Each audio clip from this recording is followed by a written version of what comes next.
All right, we're going to get started. Thank you, everyone, for being here. Welcome to our panel. I'm Cassie. I lead our revenue enablement team at Equativ. And today I will be speaking with Camm, Rowland, who is the Chief Creative and AI Officer at Kepler Group. We have Dr. Alkhafaji, CEO of Apply, and then Oleg Korenfeld, Group President, Technology and Platforms at CMI Media Group. Awesome. I have some old-fashioned notes here for our creative at the speed of performance. Okay, great. So our panel is titled Creative at the Speed of Performance, which sounds great in theory, but in reality, faster execution can be perceived as compromised quality. Let's start with a quick 60-second roundtable from each of you. What is the hardest part about keeping creative top tier when everything moves at lightning speed?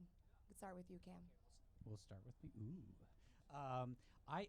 This may be it might sound a little off topic, but actually, I think one of the most difficult things for us is client buy-in. Just really getting like the legal approvals to be able to use some of the new tools. So that's just some background because, there's a lot of confusion around kind of what goes into approving creative now, what goes into approving all of these AI tools. So that's actually a pretty big challenge. But I think one of the other things is, not letting AI become something that influences your decisions too much. And I think that especially we see with creative, sometimes people can actually look at AI and take its feedback and say, it's a little sycophantic, right? So it might tell you some things that drive you in the wrong direction. So I think just maintaining that judgment, making sure that you recognize that sometimes you've got to assert your own judgment over that, and not give in to the fact that AI is going to occasionally try to lead you in a direction that feels safe. Awesome. Dr. Ali. Yeah, I actually thought about that for a while as he was talking. I think the biggest challenge is the balance between the craft and scale, because those two had a really healthy tension for a really long time. How do you spend time and focus on that great idea and the quality of that idea versus being able to scale production and build things at a much larger set of production than you would if you're just focusing on the idea. And I think historically in the industry we gravitated towards scale because it was easy to measure. It's harder to measure the emotional impact of a great idea. It's much easier to measure scale, even if it's thousands of mediocre ideas over one great one. So I think that balance, it's probably the one thing that I would allude to be the biggest challenge right now when it comes to creativity. And you still need a lot of ideas, right, for there to be some of those good ideas. Yep. And we had a great conversation about all of this right before the panel, so we'll weave some of that in. Yeah, we kind of wasted all the good conversations downstairs. I know. Now you're getting the back. leftovers. Yeah. Awesome. Oleg. Right. So as a media agency, we're often at the mercy of the creative agency, kind of waiting for the assets to arrive and kind of asking like, what's the most complex thing before we even get to AI. As a healthcare agency, there's a lot of stages in the approval process we need to get to be even before we launch the campaign. But once it's live, once it's in action, the beautiful thing about being on the media side is we are the closest to knowing how well messaging actually performs against different data sets. And for us to be able to bring that insight back to the creative agency and inform them based on what data says, not often what the intuition maybe, is something that I'm very excited about, and what we've been working very closely with our creative agency partners is not only kind of automating the process of submission of assets to us quicker and to automate to go take it to market faster, is bring back the insight and share it all in one place, because actually the previous panel was talking about the importance of data set and the value of quality data as it's applied to AI output. This is exactly it.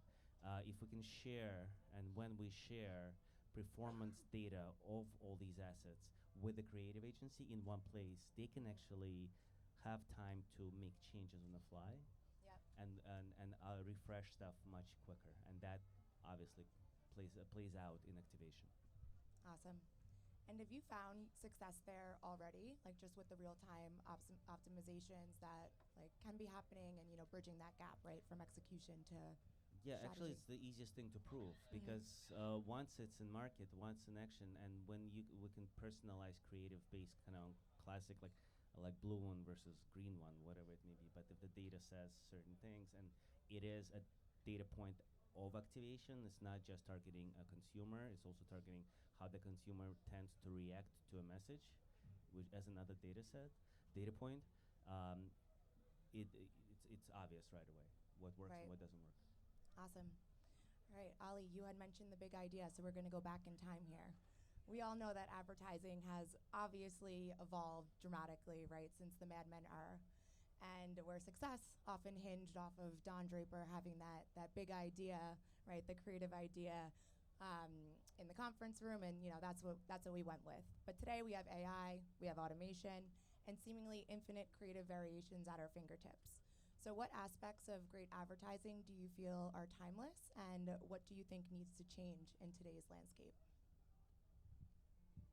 So I think the one thing that'll always stay true is the craft.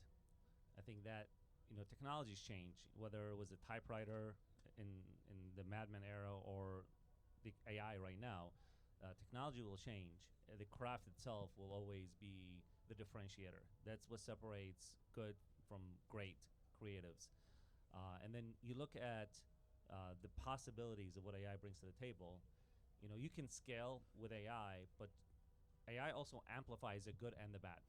So if you have someone with a great idea, you can really amplify that and becomes significantly bigger and better. But if you have mediocre idea, AI will also amplify the mediocre level of that idea and makes it almost challenging to be able to capitalize on. So long story short, what's timeless is going to be the craft. And I always, talking to clients, talking to my team, the comment is always people who are great at their craft, who are masters of their craft, will always be head and shoulder above everybody else, regardless of the technology. And that's to me is the timeless piece. Awesome. And Oleg, you had mentioned, performance being like the easiest part, right, to measure right now. So if technology, to recognize. But if technology, right, enables us to optimize everything in real time, how do you balance that, the short-term performance with that long-term brand building? That's a difficult one. I mean, it's a long funnel. You have to start with that emotional idea. AI is not emotional. Right. AI would not come up with Carousel, going back to your Mad Men reference for anybody who remembers the show. That's one of the big creative ideas that Don Draper came up with. Performance validates. Analysis that we get from the message validates. So to me, it's about speed, accuracy, and depth of insight that we can get so we can do something about it. You can come up with a brilliant idea. A human will come up with a brilliant idea. We can take it to market faster with AI. We can measure it faster with AI, and hopefully bring that insight back to the creative person saying, here's what you can adjust. And that adjustment, those incremental adjustments in market, because now we talk about so many different channels, it's not just about the big TV commercial. It's not just about one thing. It truly is an omni-channel approach to it. So same message can act differently depending on the channel you're in, and how do you make that message native to that environment. Awesome. And are there any metrics that you feel like are either like over or undervalued today, like just with the amount of insights and like optimizations that we're able to make? I don't think there's any one particular metric because it's so different depending on type of audience you're targeting, what environment, how long the campaign is. Like there's so many different ways to measure any one particular thing. Where I find that sometimes it's kind of like overdoing it. It's like if you have especially in our world, if you're targeting a very small particular set of audiences, you don't need to slice that audience too narrowly, but it won't move the needle. So sometimes just because you can do something, sometimes you can create a million versions of a creative for 5 people, you don't need to. Right. Yep. All right, Camm, I have a question for you. So if every brand has access to the same AI tools, the same data, and the same optimization techniques, what becomes the competitive advantage? Yeah, we were talking downstairs about the existential dilemma for creatives, and I think people at a certain point in their career who have come up through learning their craft over potentially decades. This is like the scariest possible question. Suddenly, the things that a lot of us were able to do that really made us unique and special, the way that we could create a picture, the way we could write a headline, the way we could do a lot of these elements of the craft, it's now much harder to distinguish between a person who truly knows the craft, somebody who's very experienced versus what can be sort of imitated and things utilizing AI. So I think that that is the sorry, can you repeat the question? I just found myself on a ramble. That was a great ramble. We were there. But yeah, just having the same tools, having the same data sets. Like, how do we? The differentiation is really going to be around the idea itself, and that's really the only differentiator. There are the nuances of craft. I totally agree. I'm a craftsperson as well. I know the difference between something made by somebody who's really, really experienced and somebody who's not. But that margin is growing increasingly hard to spot. The image, the video created by somebody with that kind of experience versus the image or video created by, or ad or whatever, what have you, created by somebody without that experience is becoming very hard to, it's increasingly hard to spot, and the cost differential for that is going to be harder to justify, right? If it costs 10 times more to have art created by somebody with that kind of experience, how many brands are going to be willing to pay for that premium? So it really comes down to the idea. I think if you think about filmmaking, right? I just recently saw the Hail Mary film. I thought it was really entertaining.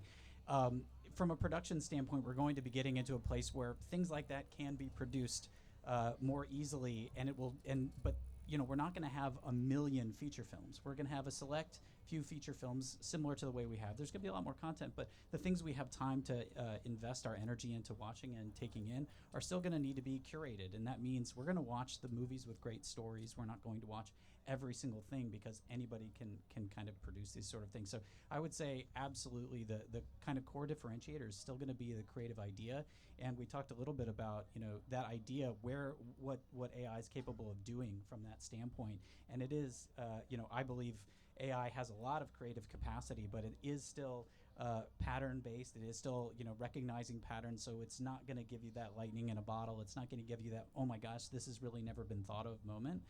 So people that can think that way and can extract those kinds of ideas are going to be really valuable, and that'll be the primary differentiator. Awesome. And you are in the perfect seat for this, right? Because you have the creative and you have the AI. Is there anything specific that you've held true to yourself, like moving from primarily creative to now creative and AI? Yeah, I think just trusting your instincts a bit. Like I was kind of mentioning early that AI is going to have, and I've run into this with my teams where I'll say, hey, you went a little maybe deeper on that idea than maybe you should have, right? And it might be, well, the AI was kind of reaffirming how strong this concept was.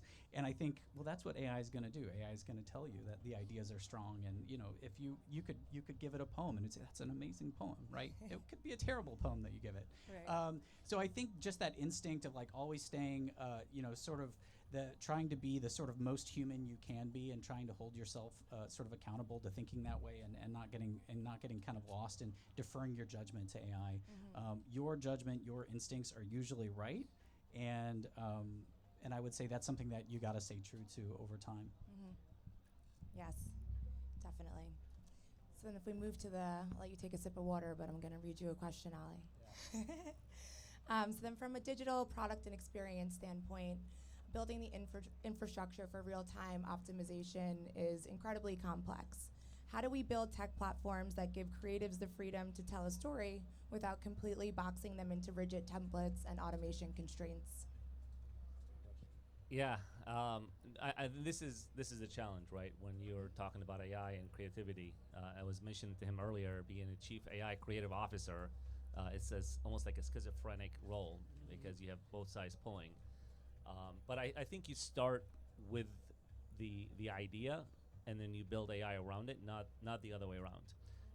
Historically, we've always made the mistake of letting technology drive the business impact versus the other way around, and this is how things really start falling apart.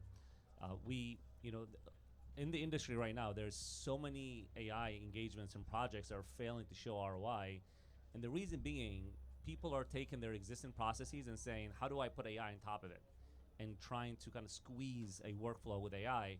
And they'll get 20, 30% improvement in efficiency. The problem with that is between the cost to build it and the usage and the tokens, your benefit is so negligible at that point. And your CFO is going to look at this and say, well, where's the value? And the difference in how we always approach it, especially with our customers, is take a step back. How do you reimagine the way to do what you're trying to do, and then you can leverage AI? So you really start thinking the possibility of what you can build with AI as the amplifier versus how do I take AI and squeeze it into my workflow?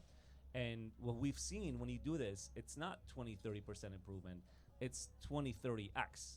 It just really changes the conversation because at that point, any cost and any usage is negligible. So we always approach it that way, and I think it's harder because you have to be more purposeful and you have to really be thoughtful about what you're building. We talked about earlier, because it's so easy to build things, there are so many things being built, but they're all garbage.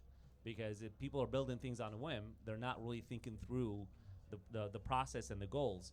So if you look at it that way, if you look at what can I reimagine using AI versus how can I squeeze AI into my daily workflow, I think that's what makes it multiplier versus a fraction.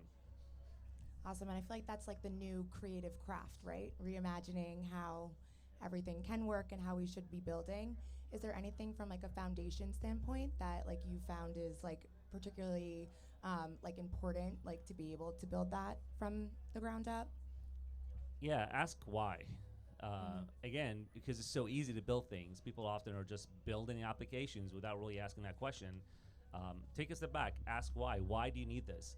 More often than not, you'll find the answer is you don't, and you can avoid it altogether. But that would probably be the one trigger that I always allude to. I love ask why, because I think ask why over and over and over is like the most underutilized simple hack for creative thinking, for developing new processes and products. Just keep asking why. And you'll really drill down into what's a purpose and a vision for things. I like, even when you're just looking at an ad, you're looking at ad copy, you're looking at anything, just keep asking why until you get to the bottom of it. That human critical thinking, I mean, it's, again, very from the media side of things. Like, and I think, Ali, you mentioned that AI tends to agree with you. It's like, yeah, your dumb idea is brilliant. Let me build you a media plan to waste $10 million now to validate it. Like, that is the output, right? In the end, who's on the hook for that $10 million thing? So the human intervention at every stage and not really trusting it until you're sure. Because, what's on the hook is millions and millions of media dollars that will go wasted. Right. Yeah, but just so we're sitting here like dumping on AI, Let's keep doing that. Yeah, it is unbelievably powerful, right? Yep. Like when you have that great idea, it just it can help you scale beyond your wildest imagination. So for sure we're cautioning people on how to approach it. But at the end of the day, if you have the right idea, if you approach it the right way, if you ask why over and over again, I think the power behind AI is unbelievable. Right, and we were talking about this earlier today too, just, because we have the ability to do so much so quickly, it almost feels like it's not right. And that is like kind of, become something with like younger generations, which is like almost the opposite, right, of what we would expect there. Yeah, I was giving an anecdote about my son. We've had different experiences with our kids and their appreciation or lack of appreciation for AI, and it's really interesting that when you've got people that are at a certain point in their career where they've done it the hard way, and then they see ways of and efficiencies in doing it better and faster and more effectively, there's a really strong appeal there. And then when you look at maybe younger folks that are coming in, they haven't kind of cut their teeth on that craft. There is a almost sense of rejection for it because you want to know the craft, right? And so for folks that have been there, they're like, oh, this is great. I kind of understand how to do it well, so I can navigate this new powerful technology really well. My son's 13, and when I show him something amazing that he can create with AI, he's thinking, well, I didn't make that. AI made that. I don't really know how to make a website, Dad. Like, I don't want to make a website that way. You might, because you've made lots of websites. And so that's a really interesting sort of cultural, I think, sort of moment that we're in, where we're seeing, that sort of acceptance and even a little bit of light hesitation or rejection of it sort of culturally. Yeah. I have a love-hate relationship with ChatGPT saying, you're really onto something here, Cassandra. You're really onto something.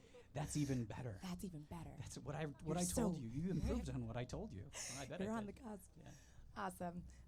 All right, so we only have a few minutes left. So I think to wrap it up, let's talk about it through the lens, right, of both benefits. So, is there a modern campaign that either you own or you admire that really serves as the perfect blueprint for this creative at the speed of performance era? Yeah, sure, I can jump in. So my previous role, so I'm going to keep a lot of things redacted. We worked with a client who wanted to create a ad campaign for cat food.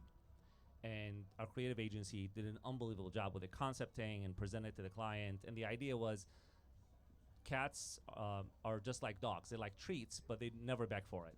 So we put cats in like dog outfits, and they look really cute, and client absolutely loved it. And then we hired a production agency, and they spent 3 months, almost $500,000, and then they came back and said, well, you can't really do it because you can't put cats in dog outfits. It just doesn't work. So we use our AI platform. In like 6 days, we created the campaign, and now it's actually live. I can tell you after the name of it. But it's the idea that not only did we do it faster and cheaper, but we also did it in a way that production could not do it. Like the regular way of doing things didn't work. So I think that's the nuance, right? Like this is how we use AI well versus other things. So that would be one that really jumps to mind. Can't wait to hear which cat food brand it is. I want to see it. Yeah. One that pops to mind to me is Spotify Wrapped, just because I'm a Spotify streamer, and I think when they deploy that, it's genuinely sort of a cultural impact. People are talking about it. People are sharing it. Be impossible to do without the tools that we have and that level of personalization. So I think that's really exciting. From a personal standpoint, anecdotally, I will also redact the name, but and this project is not live, but working with a delivery service that delivers all sorts of kinds of things to your door. They deliver a lot of different types of things, and one thing that we thought would be really interesting is utilizing generative AI to basically pull in data feeds and be able to visualize what people are ordering. So you might imagine that people might order a burger and fries, but with certain kinds of delivery services, people order lots of different types of things, and people don't generally know that you can do that. You can have dog food delivered with your margarita mix if you want, and a plunger. Who knows what you're going to order, and you can get all that stuff ordered together.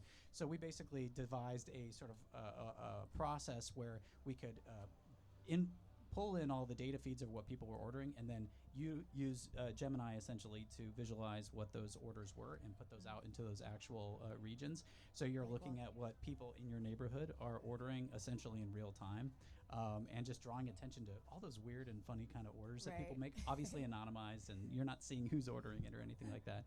But that would definitely not be possible before. Awesome. And Oleg, to bring it all in. Well, I'm the least creative person here. I'm on the media side of things. So what excites me usually is the technology that drives some elements of it. Again, as I mentioned up front, I'm in a healthcare media agency, so also can't share any particular clients for a million reasons. But it's amazing to see. There's two types of audiences we go after: doctors and patients, in the most simplistic terms. Yep. But what we often forget is doctors are people too, and they consume content in the same exact way the rest of the universe does. So we call them like blue jean moment or white coat soft moments, whatever it is. Basically talking to doctors when they are in a non-endemic environment. And taking those different channels, when we can communicate to a physician when they came home, watching TV, something on TV, while doom scrolling on their phone, same exact experience, but how do we connect those two? And very importantly, using AI to quickly optimize that. Once we recognize this, optimize it to better improve our messaging and sequencing of messages. Because again, in healthcare, there's certain sequence of the way we need to talk to a physician. So that kind of jigsaw puzzle, and it all depends on how fast you can recognize certain signals and push them back into the activation. So to me, that's what excites me. Yeah, I agree with you there. We're always looking at that on the Equativ side too, and just to be able to make those decisions and not let any dollars go to waste, right? Awesome. Well, thank you everyone for joining. Thank you all. Thanks for having us. Participating. Cheers. And Appreciate it. have an amazing can. Thanks, folks.